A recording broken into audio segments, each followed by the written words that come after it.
নওশাদ তো আমাদেরও ভোটার, এবং শুধু নওশাদ কেন, সবাই এই এলাকার যে মানুষ, সবার কাছে আমরা যাচ্ছি এবং আমরা আমাদের কাজ করব এবং আমরা আশা করব এবারের নির্বাচনে সাধারণ মানুষ তৃণমূল বিজেপিকে হারাতে আমাদের ভোট দেবেন, আমাদের জয়যুক্ত করবেন।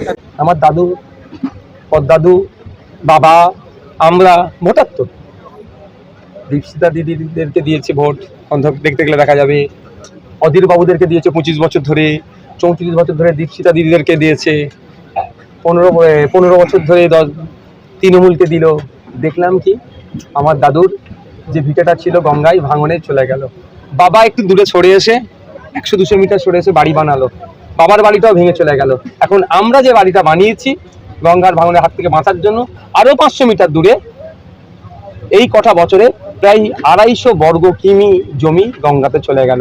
দীপশিতা দিদিরাও কিছু করলেন না, অজিত দাদারাও কিছু করলেন না। বাড়িটা আমার দাদুর গেল, বাড়িটা আমার বাবার গেল, এখন আমার বাড়িটা যাচ্ছে। আমাকে এখন ভাবতে হচ্ছে আমার ছেলের বাড়ি না গঙ্গার ভাঙনে তলিয়ে যায়।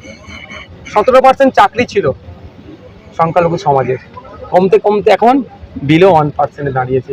দীপশিতা দিদিদেরকে 35 বছর ধরে আমরা দেখলাম, অজিত দাদেরকে 25 বছর ধরে দেখলাম, এদেরকে 15 বছরের জন্য সুযোগ দিলাম। চাকরি আর নওশাদ সিদ্দিকী ছেলে পাচ্ছে না, বা নওশাদ সিদ্দিকীর বাবাও পেল না।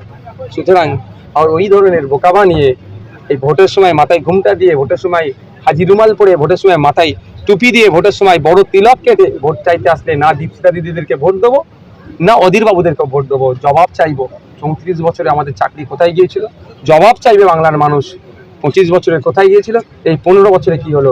সুতরাং এবারে যত ভোটার ভাবুক না কেন, ওই ভাবতেই থাকতে হবে শ্রীরামপুরের মানুষ না দীপশিতা দিকে ভোট দেবেন, না 3বারের এমপি তিনু জোরাফুলকে ভোট দেবে, না তার প্রাক্তন জামাই তথা প্রবীর শঙ্কর বোস মহাশয় বিজেপিকে ভোট দেবে।